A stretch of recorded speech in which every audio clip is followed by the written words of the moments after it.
the DNI to do an assessment. And notably, he said to use not only internal government information, but also outside experts. And I think that has been missing, at least when I was serving.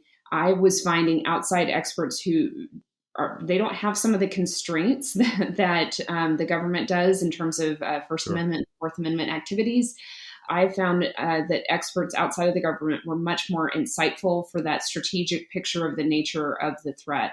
So it's good that they're going to bring those experts to the table and try to paint a picture of what this threat is and the various threat actors. And very critically, they need to have fact-based information to point to why certain threat actors are of more concern to the government, say white supremacists, violent extremists, and certain anti-government extremists that fall on the right side of the spectrum, like the militias, versus what President Trump has painted for the last year, this boogeyman of left-wing violent extremism, and using the label Antifa, which is not a group, but if you talk to the average American, they think it is, and they think Antifa is going to ruin all of our cities. So there's a lot of disinformation out there. Maybe 40-50% of the country has bought into the way that Trump was framing it, and in order to begin to try to correct some of that disinformation, they need to be very careful to stick to facts and do a rigorous analytic job, one that it would be difficult to do in being in office for a total of 4 days. I suspect that part of the reason they walk this fine line, they're also seeing the environment within, I want to say it was within a few days, you had commentators on Fox News and Newsmax and OAN alleging that they is, the deep state, they is, the people on this podcast, anybody with counterterrorism experience, they is the progressive liberals, Nancy Pelosi, they're going to make all of us domestic terrorists. 74 million Americans that voted for Trump are going to be domestic terrorists. Just you wait.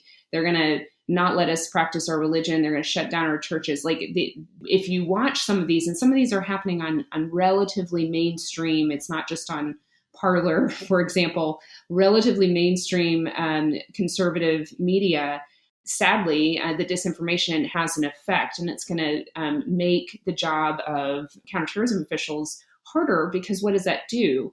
It feeds the anger, it feeds the grievance, and it has the effect of potentially taking people and radicalizing them further. It might justify in their minds why they do need to go join that militia, because their government has turned against them and the political process has failed them, because the election was stolen. And therefore, it is appropriate for us to cry for revolution and fight back against the government. So I'd be interested in the others' thoughts on this. This is a very difficult space. Part of what brought us to the point that we are now is that the previous administration, with the exception of a few voices at the Department of Homeland Security and Director Wray, was not willing to talk about the threat from violent white supremacists and anti-government extremists. I mean, certainly never came out from the White House, except for the comments about Antifa.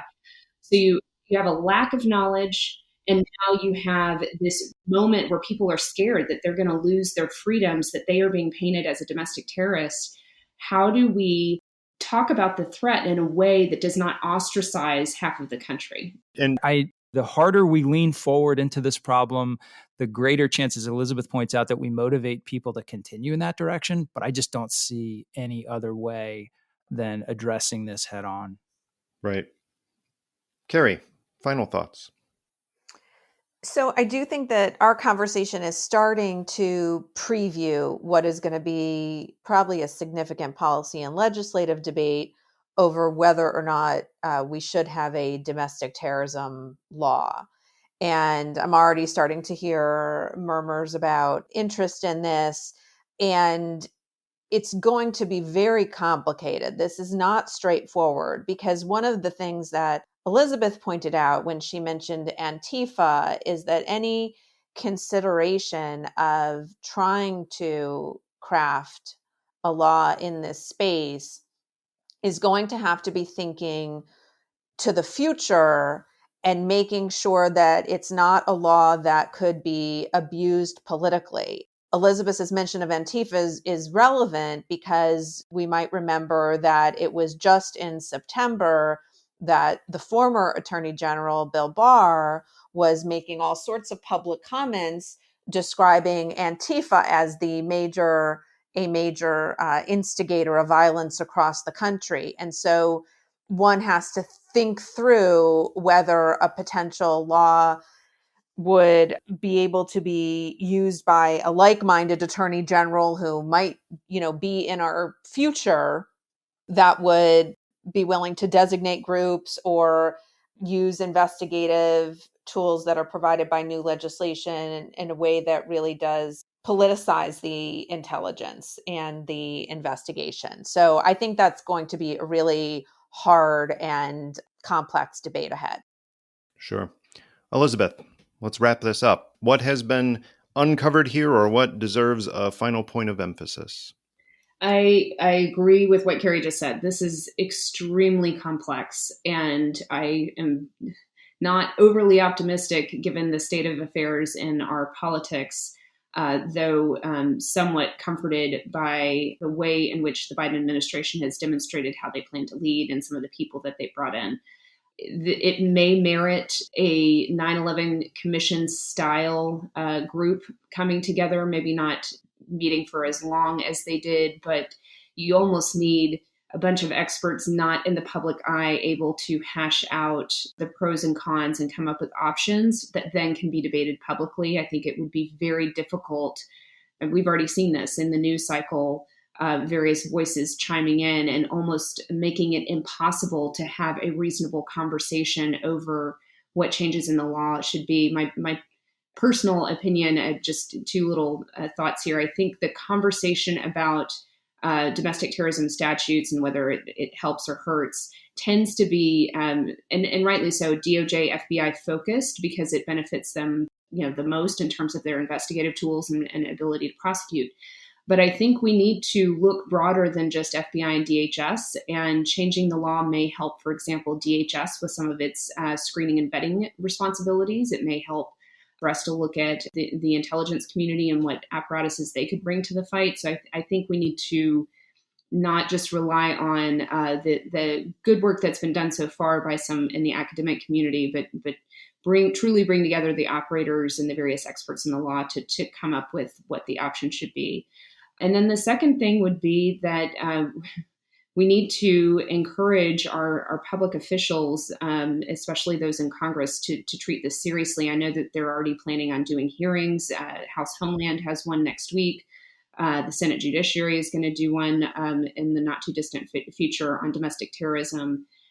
Voices like the folks on this podcast trying to bring to bear some calls or heeds for reasonable debate and not politicizing that. I think that's really important for the country to figure out the path forward. I'll just end with this. I don't have my own preformed conclusion on what the solution should be, but it does seem to me that we have not been able to carry out equal justice under the law for similar criminal activities. And Andy kind of referenced this, right? But if you look at it through the lens of a Black American or a Muslim American, it really does feel like the law treats certain types of terrorism differently than white terrorism. And if only for the sake of being able to, as a government, say that we are trying to pursue equal justice under the law, we should at least make the acts equivalent under the law, while still obviously needing to respect civil liberties and First and Fourth Amendment protections. Thank you. And certainly, we all seem to agree that this bulletin is not the end, but the beginning of a larger conversation that we'll have going forward. Andy, Carrie, Nick, Elizabeth, thank you all for joining us. The Lawfare podcast is produced in cooperation with the Brookings Institution.